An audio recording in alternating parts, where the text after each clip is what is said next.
Hello everyone, good morning, good evening जब भी देख रहे हो। So let's study head and neck clinicals. And मैं एक चीज़ शेयर करना चाहता हूँ कि अगर आप फर्स्ट ईयर में हैं तो please do not study for passing the exam.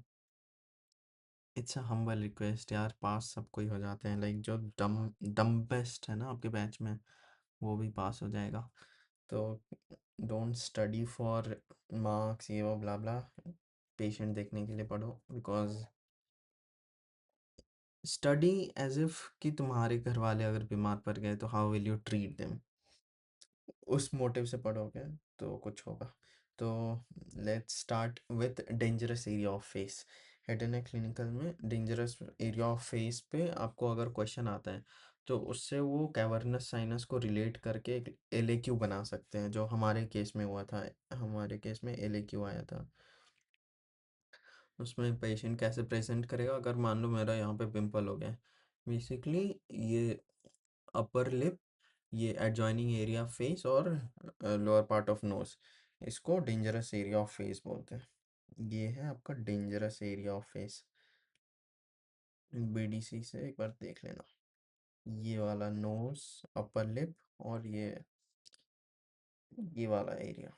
ठीक है। इसको डेंजरस एरिया क्यों बोलते हैं? क्योंकि यहाँ पे जो वेन्स रहता है वो आपका कैवर्नस साइनस से डायरेक्टली कनेक्टेड रहता है। ये देखिए, ये आपका हेड एंड नेक में ये सुप्राट्रॉक्लियर एंड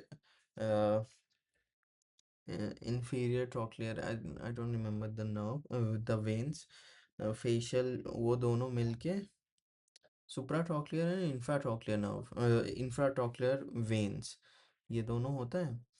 ये फेशियल वेन बनाता है। और फेशियल वेन तुम्हारा ये डीप फेशियल वेन है, ये इसके थ्रू टेरगॉइड वीनस प्लेक्सिस से कनेक्टेड होता है। और जो इमेसरी वेन है उसके थ्रू वो कैवर्नस साइनस से कनेक्टेड होता है। ठीक है। तो लेट्स स्टडी अगेन।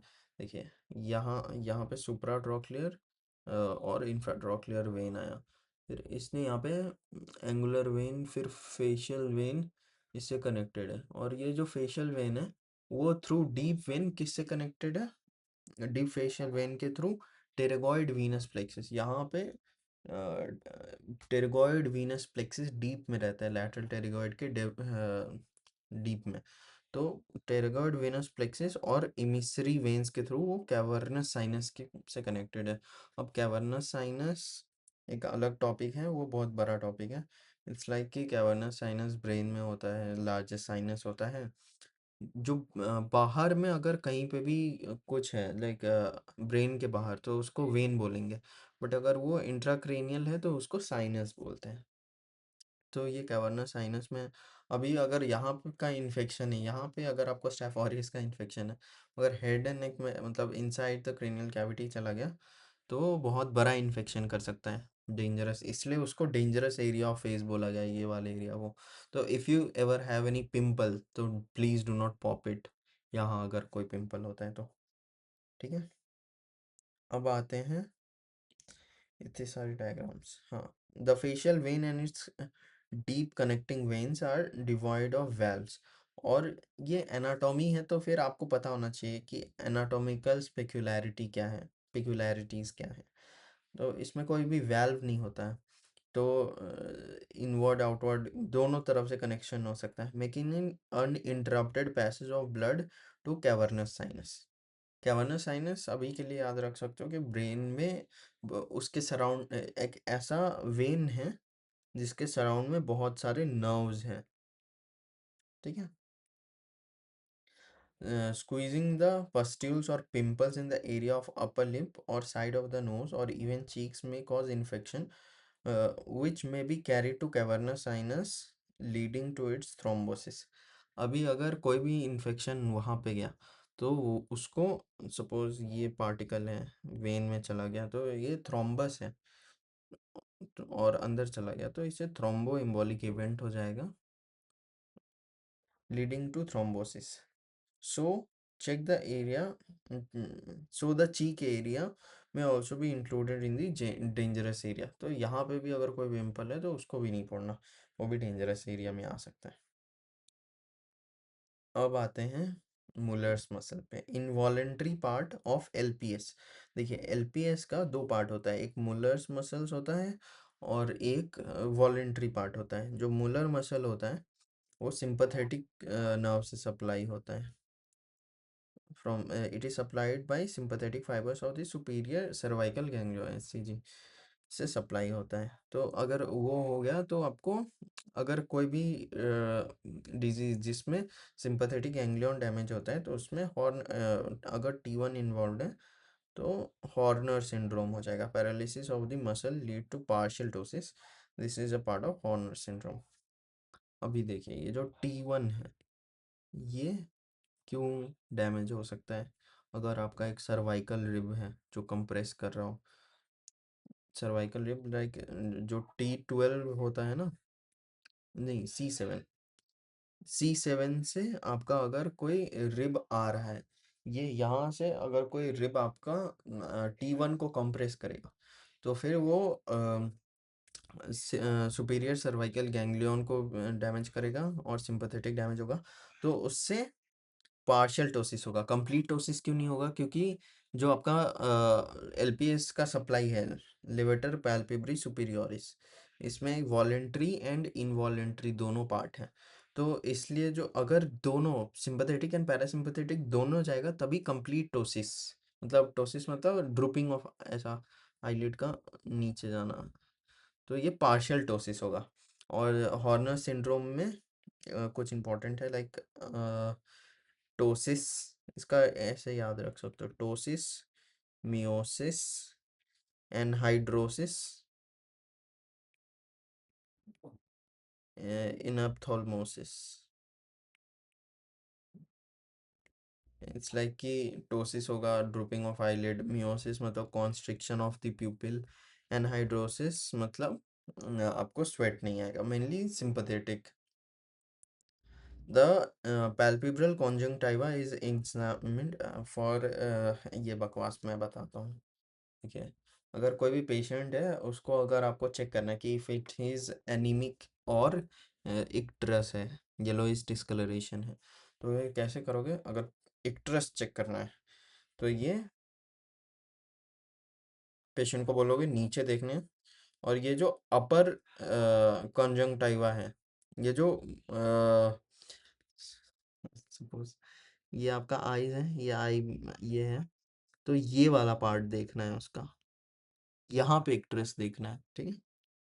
पेशेंट को बोलोगे कि नीचे देखो तो पेशेंट ये ऐसे नीचे देखेगा, यहाँ पे आपको अगर येलोइश डिस्कलरेशन दिख जाए, अपर पार्ट ऑफ कॉन्जंक्टिवा पे देखते हैं, अपर पार्ट ऑफ कॉन्जंक्टिवा। ये मेडिसिन में अगर आप ये नहीं बोल पाए तो आप फेल।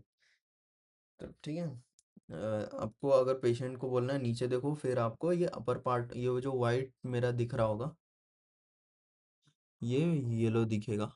और अगर एनीमिया देखना है तो यू विल से कि पेशेंट ऊपर देखो, फिर you will see the lower palpebral conjunctiva, ये वाला पार्ट जो अभी पिंक दिख रहा होगा मेरा, दिख रहा है ना पिंक, मेरे को नहीं दिख रहा बट ये वाला, ये अगर आईज है ये है, ये वाला पार्ट अगर मैं नीचे करके ऐसे नीचे देखो, ये वाला पार्ट जो भी मेरा रेड रेड है, ये वाला पार्ट आपको देखना है एनीमिया के लिए, ठीक है। तो इसको मिटा के बनाऊंगा, ठीक। तो ये क्लिनिकली मोस्ट इम्पॉर्टेंट है। Conjunctivitis is the most common diseases of the eye, it may be cause by infection allergy, ठीक है, ये मेडिसिन में पढ़ना। Foreign body may be lodged in a groove situated edge of each eyelid के 2 mm medial lateral, एक groove है जिसपे foreign bodies deposit हो सकता है। चलाजियन, हाँ ये यहाँ से अभी इम्पोर्टेंट है। चलाजियन क्या होता है? कि आई में ग्लैंड होता है मेबोनियन ग्लैंड, अगर उसमें इन्फ्लामेशन हो जाए तो उसको चलाजियन बोलेंगे। अगर इतना बकवास नहीं, जस्ट आपको अगर यहाँ पे सपोज यहाँ पे आपको कोई पेशेंट आया है जिसका यहाँ पे स्वेलिंग है, suppose is coming with swelling cyst है अगर उसको, तो what will you diagnose? Chalazion, this is चलाजियन।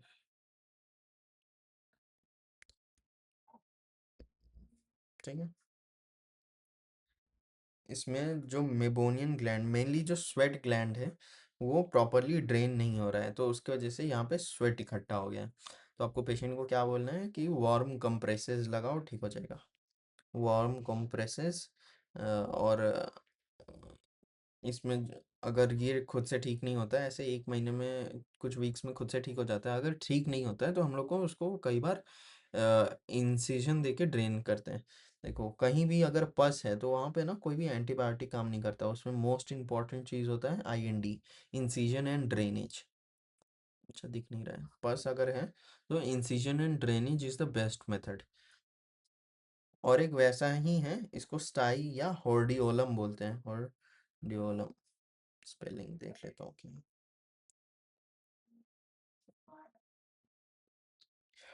हाँ, अभी एक्ट्रोपियन, ये नहीं, hordeolum. It is the suppurative inflammation of the gland of Zeis. Suppurative क्या होता है? पस forming.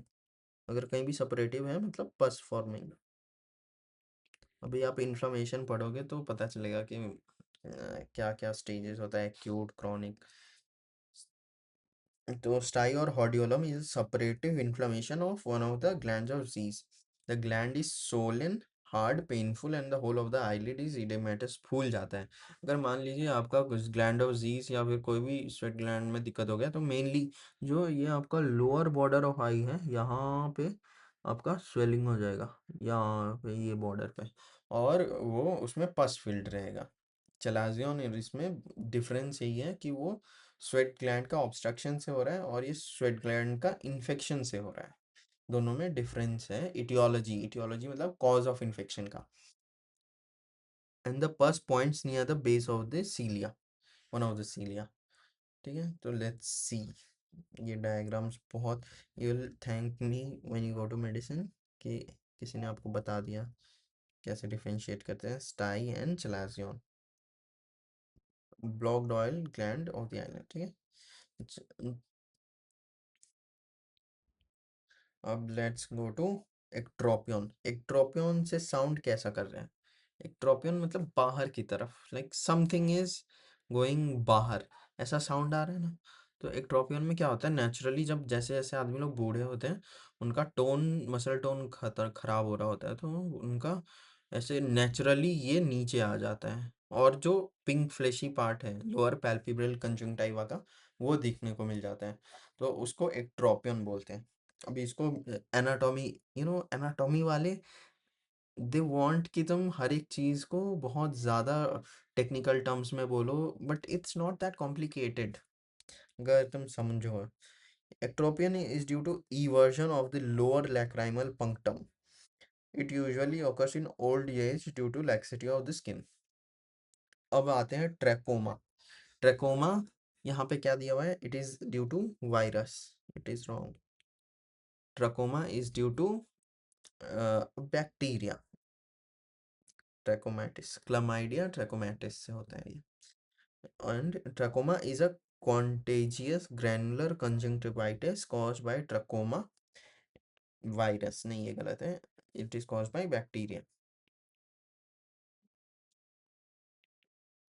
It is the one of the commonest cause of blindness। अभी ये important है। देखो ट्रकोमा क्या होता है, अगर आपका इन्फेक्शन हो गया क्लमाइडिया ट्रैकोमैटिस, इतना डिटेल में अगर आप क्लिनिकल एनाटॉमी पढ़ोगे तो what, these conditions are extremely rare. Nobody will come to you with obs palsy, या फिर कोई भी, अगर आप मेडिसिन ओपीडी में देखो, it is filled with auto immune conditions and rheumatic conditions, या फिर TB and stones, gall stones, ये सब सर्जरी में। बट ओवरऑल जो एनाटॉमी में क्लिनिकल प्रॉब्लम्स है, these are the rare ones and these are going to differentiate you कि तुम एक नॉर्मल मेडिकल प्रैक्टिशनर एंड एक एमडी, ये वो में जितना डिफरेंस होता है ना, it's all about the depth and उनको कितना एनाटॉमी आता है। तो anatomy is very important. So stages of trachoma is infection caused by chlamydia bacteria causes inflammation and thickens the upper layer of eyelid. Upper layer ये वाला thick हो जाएगा, फिर ये क्या होगा, फाइब्रोसिस हो जाएगा यहाँ पे, स्कारिंग ऑफ द, अगर कहीं पे भी क्रॉनिक इन्फ्लेमेशन है, मतलब बहुत दिनों से वहाँ पे कोई बैक्टीरियल इन्फेक्शन है, तो क्या होता है कि वहाँ पे पहले स्कार बनेगा, मतलब वो fib it heals by fibrosis. Fibrosis मतलब हार्ड हो जाना, फाइबर हार्ड, हार्डनिंग। अभी अगर आप मान लो आपका ये अपर आईलिड हार्ड हो गया, तो it will scratch your cornea, मतलब आपके आई के बाहर वाले लेयर को ऐसे स्क्रैच होते होते होते होते क्या होगा, अभी ब्लाइंड हो जाएगा। तो इसका ट्रीटमेंट क्या है, एंटीबायोटिक्स दे दो, खत्म।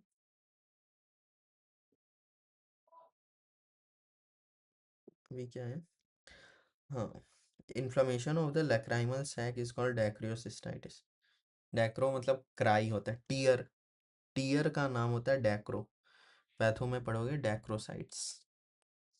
तो टीयर सिस्टाइटिस, सिस्ट मतलब होता है कोई भी कैविटी, तो लैक्राइमल सैक, टीयर का cavity, tear cavity inflammation itis, तो टीयर कैविटी इन्फ्लेमेशन, ये these are the things you need to learn to break down every each and every word, because medicine is huge and you need to break down each and every word to understand.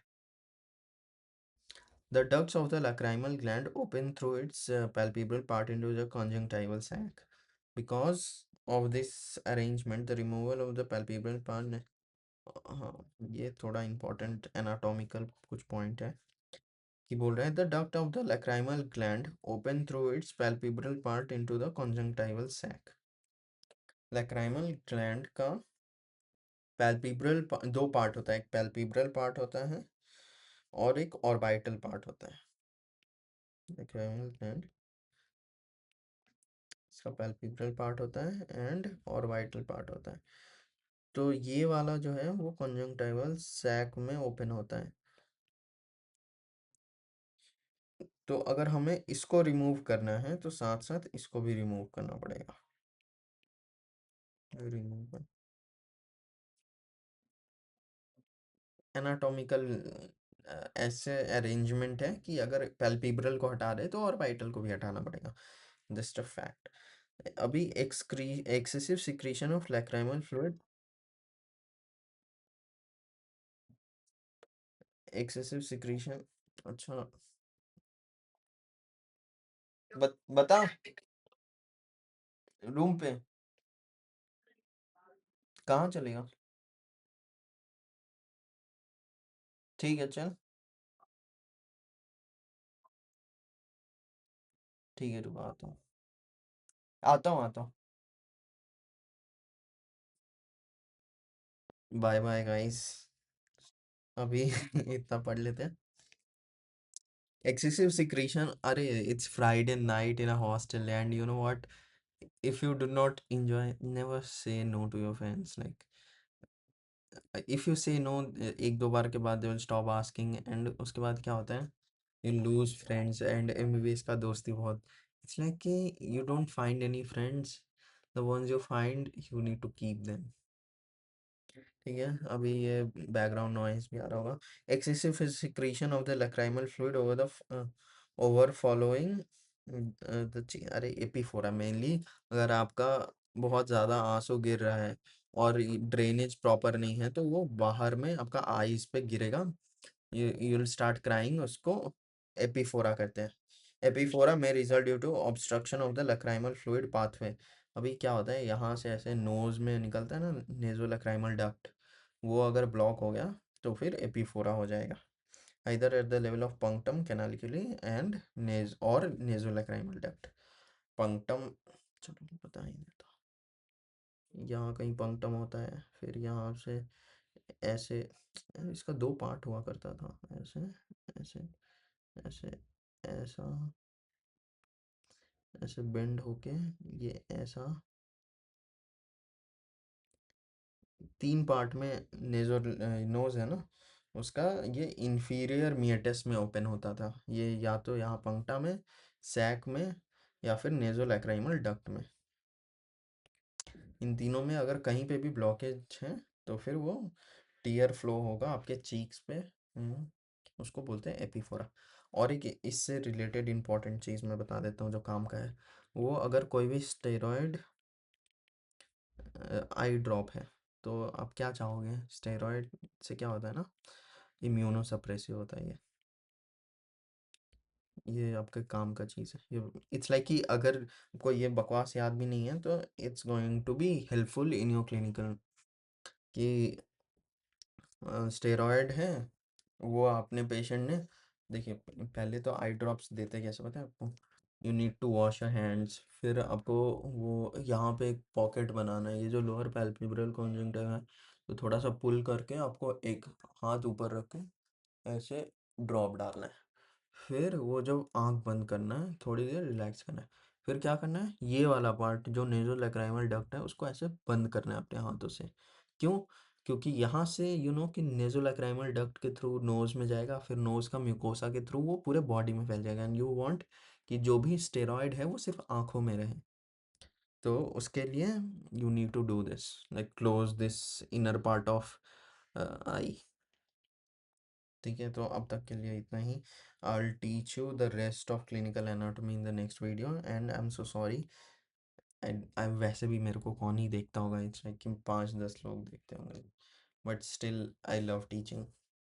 Bye bye, take care, study and enjoy, weekends को enjoy करो।